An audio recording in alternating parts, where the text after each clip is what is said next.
नमस्कार, मैं हूं आपका मेजबान एन बालाजी और आप लोग देख रहे हैं उषा बाला ब्लॉग 2022। आज रविवार का दिन है और हम लोग निकले हैं तिरुपति के लिए। अभी जस्ट कुछ ही दिन पहले हम लोग हैदराबाद से आए थे, लेकिन कुछ ऐसा सिचुएशन बना कि हम लोग को जो है फिर तिरुपति जाना पड़ रहा है। तो सोचा जब जा ही रहे तो दर्शन भी कर लेते हैं।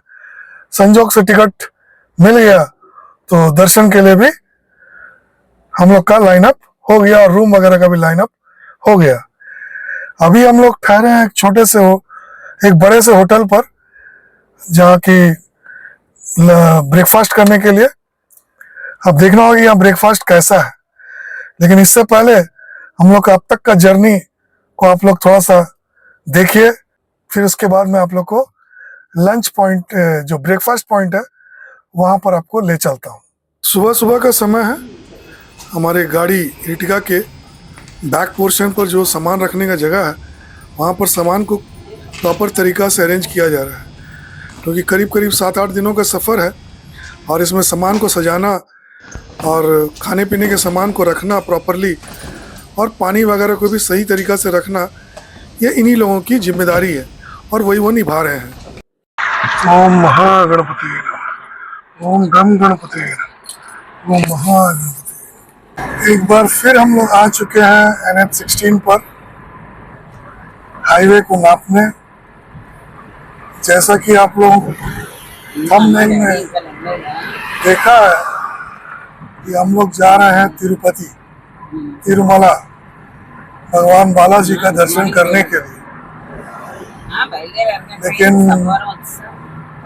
आज हम लोग सीधा नहीं जाएंगे, आज हम लोग स्टे करेंगे ओंगोल में, क्योंकि एक दिन इतना लंबा सफर करना और थकाने वाला होता है। और जा भी सकते हैं, लेकिन नहीं जाने के बहुत सारे कारण।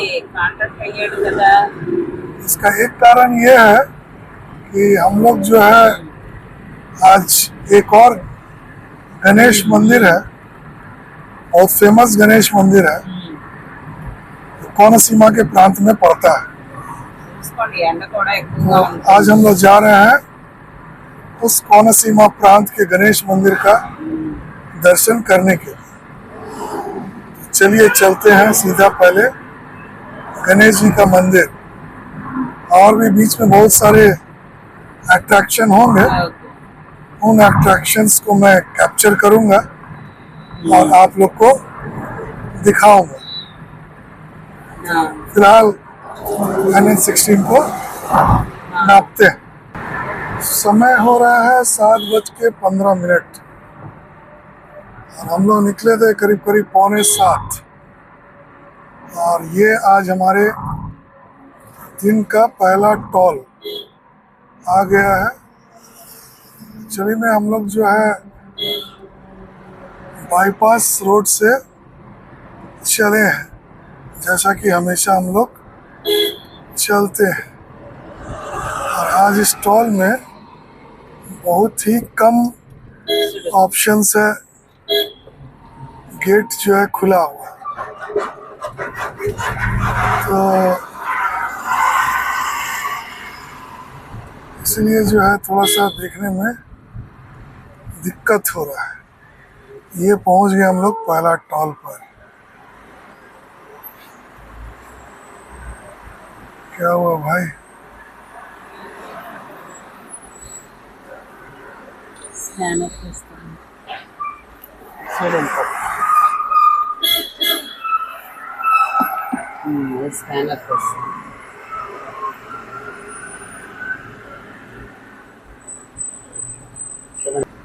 सर, टोल का जो स्कैनर है वो सही काम नहीं कर रहा है, इसलिए उन लोगों ने मैनुअल स्कैनर से स्कैन किया है। ये आजकल टोल का एक नया प्रॉब्लम बहुत देखने को मिल रहा है। खैर, ये सब कॉमन बातें हैं, समस्याएं तो आती रहेगी।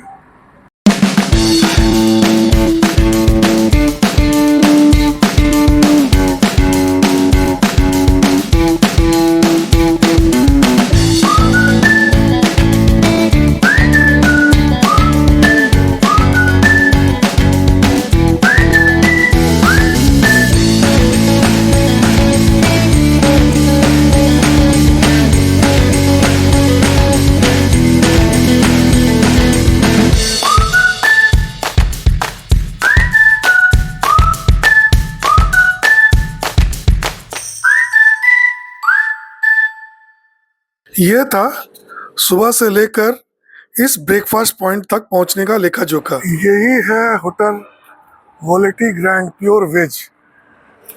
कितना वेज है, क्या है, बिल कैसा रहेगा, ये तो अंदर जाने के बाद पता चलेगा। फिलहाल अभी हम लोग अंदर चलते हैं, जो कि अभी अभी हम लोग यहाँ पर जो है पहुँचे हैं। अंदर चलने के बाद देखना पड़ेगा कि यहाँ पर ब्रेकफास्ट वगैरह जो है कैसा है। अंदर में एम्बियंस काफ़ी बढ़िया है, टेबल चेयर भी बहुत अच्छे तरीके से रखा गया है। NH16 के जस्ट बगल में है ये होटल, जिसमें कि अभी हम लोग ब्रेकफास्ट करने के लिए आए हैं। अब हम लोग जो है यहाँ पर ब्रेकफास्ट का ऑर्डर देते हैं। यहाँ पर इडली मंगाया गया है और इडली बहुत बढ़िया है, जैसा कि यहाँ पर बताया जा रहा है। गरम भी है, चटनी अलग ना रखा, चटनी भी अच्छा है, सुनते सब्जी हैं। भी दिया। सब्जी भी दिया है, चटनी भी दिया है। अब बाकी क्या हम ऑर्डर की? पूरी पूरी एक प्लेट पूरी एक प्लेट एंड पूरी ऑर्डर घी किया है। खारन डोसा। घी खारम डोसा यानी घी मिर्च पाउडर वाला डोसा ऑर्डर किया गया है। अब देखते हैं कैसा होता है। पूरी भी आ गया है। हम लोगों ने सिंगल पूरी ऑर्डर किया था, तो एक एक पूरी हम लोग के लिए लाया है, दोनों हस्बैंड वाइफ के लिए। और यहाँ पर जो है पूरी काफ़ी गर्म है, जिसे कि मैं अभी फ़िलहाल खा रहा हूँ। आलू का सब्जी भी बड़ा टेस्टी है और इसलिए ये दोनों कॉम्बिनेशन अच्छा होने से खाने का मज़ा अलग होता है। ब्रेकफास्ट बढ़िया था। मैंने जो है पूरी खाया है और हमारी वाइफ भी पूरी खाई है, और हमारी वाइफ की जो सिस्टर है वो जो है इडली खाई है। 3 इडली 50 रुपया। अच्छा इडली था, गरम था, पूरी भी गरम था। और हमारी पुत्री जो है घी खारम डोसा खाई है, इसका शायद 90 रुपया जब मेरे ख्याल से। चाय लोगों ने शुगर वाला दे दिया तो मैंने पिया नहीं। हमारी बेटी हॉर्लिक्स का सूप पी रही है और मैं आ गया हूँ गाड़ी को स्टार्ट करने के लिए। जो कोई भी मेरे ब्लॉग को पहली बार देख रहे हैं उन लोग को मैं बता दूं कि मेरा नाम एन बालाजी है और मैं 2020 तक टाटा स्टील जमशेदपुर में कार्यरत था। कोविड के कॉम्प्लिकेशंस के कारण मैं हो गया अपाहिज और उसके बाद मुझे नौकरी से हाथ धोना पड़ा। फिर वहाँ से मैं नौकरी छूटने के बाद जो है फिलहाल मैं ऐसे कुछ कुछ काम कर रहा हूँ। और अभी रोड ट्रिप्स मेरा पैशन है। पहले भी करता था लेकिन उस समय ब्लॉग नहीं बनाता था, समय अभाव के कारण, क्योंकि ऑफिस वर्क के कारण ये सब हो नहीं पाता। अभी खाली समय मिल जाता है तो रोड ट्रिप करते हुए थोड़ा ब्लॉग बना लेता हूँ, तो वही आप लोग के सामने जो है पेश करता हूँ। यह है मेरा संक्षिप्त परिचय। सामान्य रूप से मैं सनातन संस्कृति से रिलेटेड जो भी है उसी के यहाँ दर्शन करने के लिए जाता हूँ और वही आप लोग को भी दिखाता हूँ। ये सामने में जो बोर्ड दिख रहा है ये यहाँ इंगित करता है कि अगर आप सीधा जाइएगा तो चले जाइएगा विजयवाड़ा राजमंड्री, और आज हम लोग जाएंगे लेफ्ट। बाकी विजयवाड़ा हम लोग जाएंगे लेकिन अभी नहीं, लेफ्ट जाएंगे काकीनाडा होते हुए। एक गणेश जी का टेम्पल है उसको, ये अभी हम लोग काकीनाडा के लिए लिए हैं लेफ्ट। क्या है उस जगह का नाम भूल गया, आइनवेली, जो कि गणेश जी का एक बहुत फेमस और चर्चित टेम्पल है, उसी का दर्शन करने के लिए। ये अब हम लोग काकीनाडा का टर्न ले लिए हैं और अब हम लोग चलेंगे NH216 पर। NH216 हाईवे 4 लेन हाईवे है। ये वाला हाईवे भी सीमेंटेड हाईवे है और अभी तक तो हम लोग को अच्छा ही मिला है। अब देखना है कि कितना दूर तक बढ़िया रहता है। आज क्लाइमेट बहुत सुहावना है, धूप नहीं है, बादल छाया हुआ है।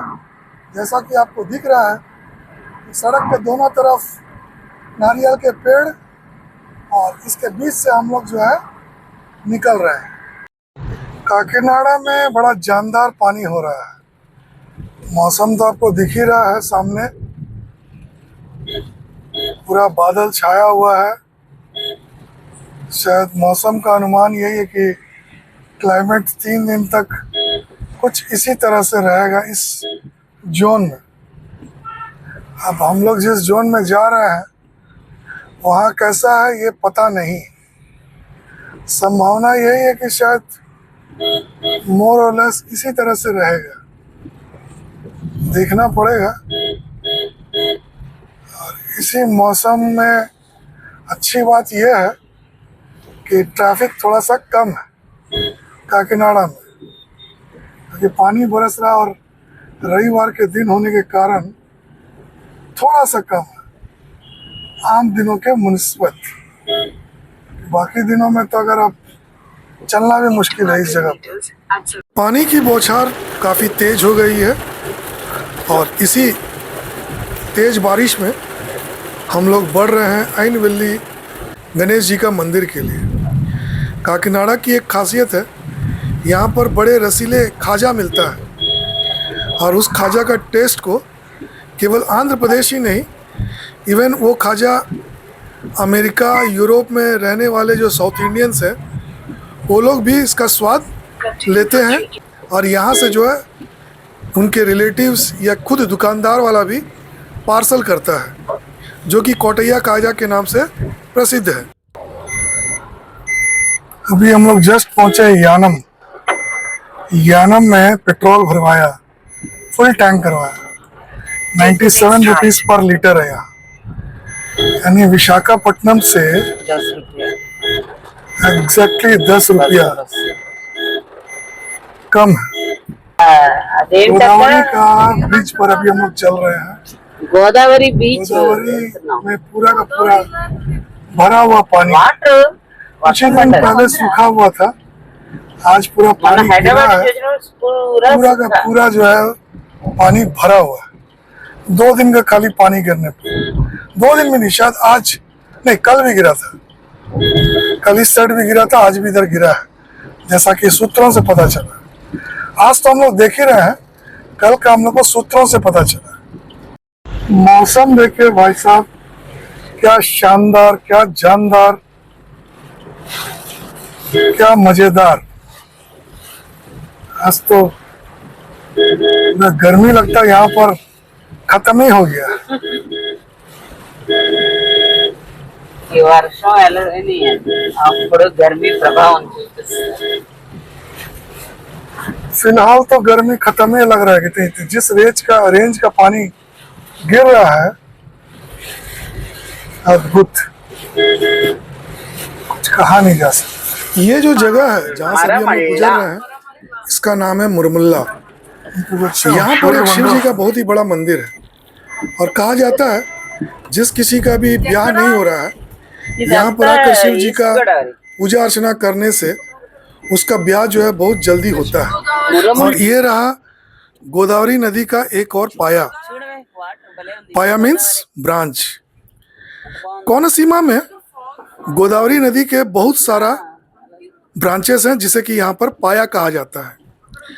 और ये जो पाया है, जितने भी सारे पाए हैं, ये पूरी तरह से कोनसीमा को अपनी गोद में समाहित कर लिया है, जिसके चलते यहाँ पर जो है कृषि उत्पाद जो है बहुत सारे होते हैं, जिसमें कि नारियल, केला, धान और भी बहुत सारे कृषि पदार्थ जो है यहाँ पर बहुत बढ़िया और बहुत ज़्यादा जो है यहाँ पर होता है।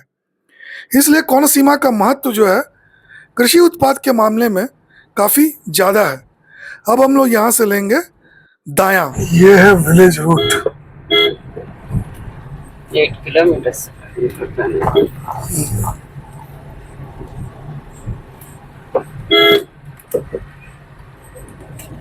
9 मिनट। ముక్తేశ్వరం ఉంది, సిరిపల్లి, అయినవిల్లి 9। అదేనా అన్నారు ముక్తేశ్వరం కావాలి శివాలయం.